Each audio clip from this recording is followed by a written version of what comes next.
দেখুন, অখিল ভারতীয় রাষ্ট্রীয় শৈক্ষিক মহাসংঘের যে কর্মসূচি, ঠিক সেরকমই অনুরূপ কর্মসূচির ইঙ্গিত পাওয়া যাচ্ছে অল ইন্ডিয়া প্রাইমারি টিচার্স ফেডারেশনের পক্ষ থেকে।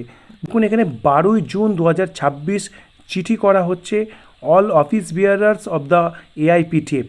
কি subject? Regarding the submission of a memorandum charter of demands to all members of parliament MP at their Delhi residence during the monsoon session।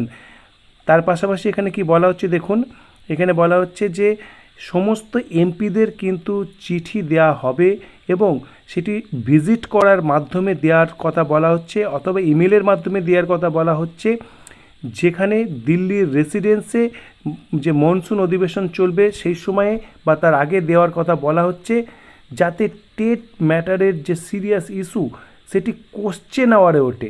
আপনারা জানেন যে এর আগে এই যে সংসদে উঠেছে টেট ম্যাটার, সেটি 0 আওয়ারে উঠেছে, কিন্তু কোশ্চেন আওয়ারে উঠলে সেক্ষেত্রে সরকারের পক্ষ থেকে একটি রিটেন আনসার দেওয়া বা একটি রেকর্ডে থাকবে আনসার দেওয়ার যে বিষয়, সেটি কিন্তু থাকে। সেই জন্য কোশ্চেন আওয়ারে যাতে এটি ওঠে সেই কিন্তু প্রচেষ্টা করা হচ্ছে এই সংগঠনের যে আন্দোলন কর্মসূচি তার মাধ্যমে। এখানে বলা হচ্ছে prior to the monsoon session এটি যেন জমা পড়ে সেটি নিশ্চিত করতে বলা হচ্ছে এবং যে এমপিরা রয়েছেন তাদেরকে এই মেমোরেন্ডাম দেওয়ার জন্য বলা হচ্ছে।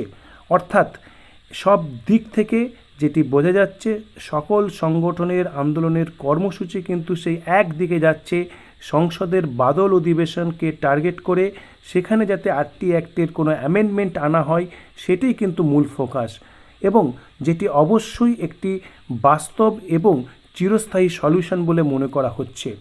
আপাতত এ বিষয়ে কোন পজিটিভ আপডেট উঠে আসে সেদিকে আমাদের সকলের নজর থাকবে, এবং এ বিষয়ে আপনাদের কি মতামত অবশ্যই কমেন্ট বক্সে প্লেস করুন, এবং যদি ভিডিওটি ভালো লাগে এবং ইনফরমেটিভ মনে হয় তাহলে শেয়ার করুন।